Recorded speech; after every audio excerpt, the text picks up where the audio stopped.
The good, what is it? Tricky, tricky, tricky.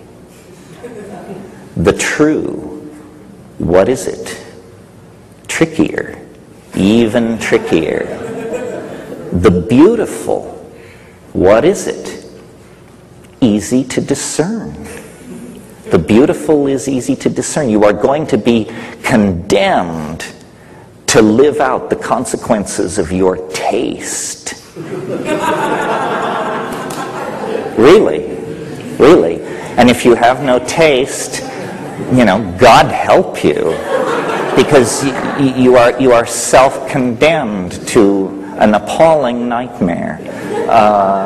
You won't be getting it. All the subtle stuff will go by you while your head is filled with cant, nonsense, foolishness.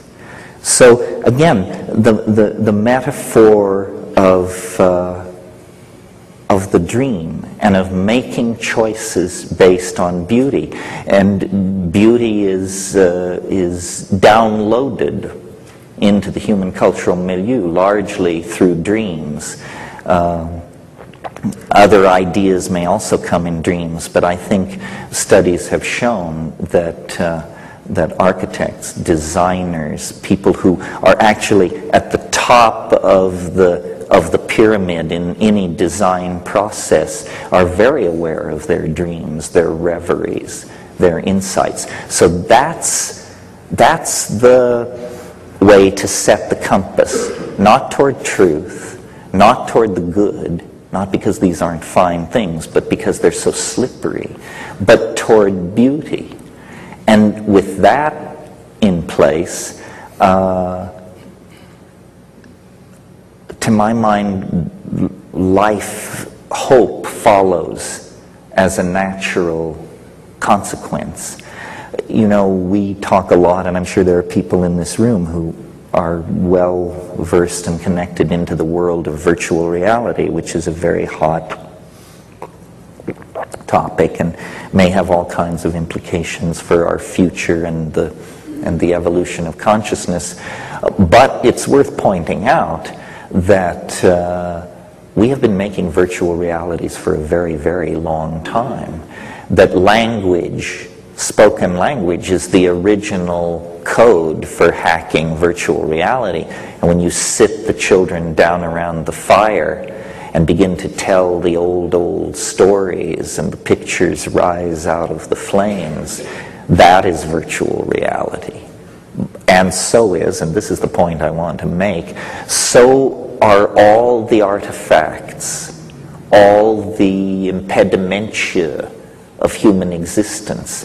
I mean, a virtual reality built in aluminum, stucco, steel, and glass is not immediately erased the way you clear a screen, and the cost of making it is great.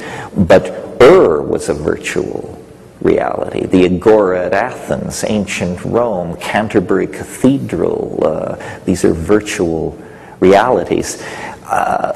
Men and women have toiled at agriculture, at warfare, at child rearing, at many, many activities in the long march towards self-definition. But more and more we have, and this is true even of societies that are aboriginal and without economy, when we free ourselves, we are not freed into a void. When we free ourselves, we are freed into the dimension in which art is an obligation. And this is the great turning point. I mean, I think that the design process, whatever that means, must become conscious, global, integrated. The entire human domain, which means the entire planet and its surrounding near space, should be enclosed and included in a coherent plan driven by human values and a thirst for transformational beauty. And I mention this because I believe that many of the people capable of making major contributions to that are in this room or within 100 miles of of this room tonight. And we are people of immense privilege by any way of slicing the planetary demographic. Even the poorest among us who wheedled their way in here this evening are in the top 1% of the planetary social pyramid on a planet where hundreds of millions of people are starving. The obligation upon the conscious people near the control surfaces, near the levers of the human machine is immense.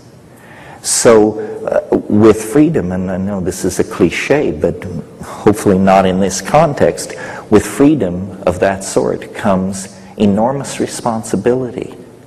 And it's paradoxical. Responsibility to dream, and coexisting and simultaneous with that, an obligation to awaken. In other words, an obligation to make sense, be non-trivial, not to squander resources in foolishness, an obligation to awaken, and an obligation to, at the same time, dream. And then, the rational mind screams out, but this is impossible.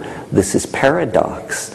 But the subtle mind understands that we have now reached square one by openly confronting the necessity for paradox, and by openly confronting the fact that we can only enclose our dilemma by speaking in at least two modes at once. We begin to actually honor the complexity of the situation. And so tonight, the thought I want to leave with you is the simultaneous project of awakening and the simultaneous project of entering deeper into the dream for the purpose of cultivating, evoking, experiencing, remembering, transmitting, and communicating beauty, which feeds back into the awakening process. Otherwise, the awakening will be traumatic and demoralizing. We will awaken to an AIDS-ravaged Earth, to ecotastrophe, planetary warming, complete collapse of any concern for the destiny of future generations.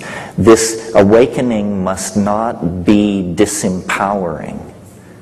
And the mantle that can be spread over the awakening to counteract the possibility of disempowerment is this wish to evoke, realize, and serve the project of bringing ever greater amounts of beauty into the world.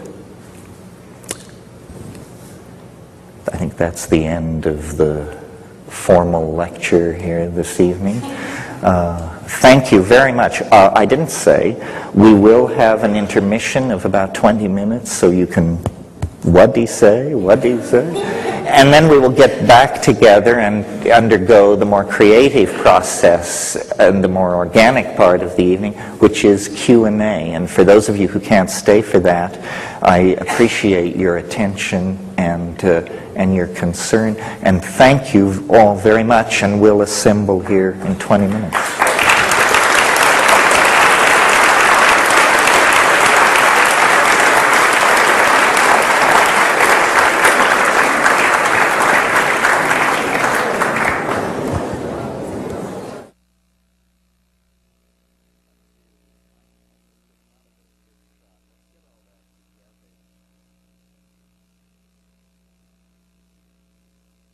Of shamanic use in the Andes of South America.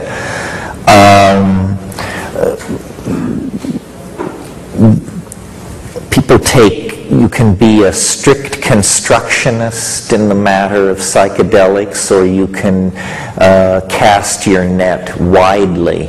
There are many substances in nature which alter consciousness.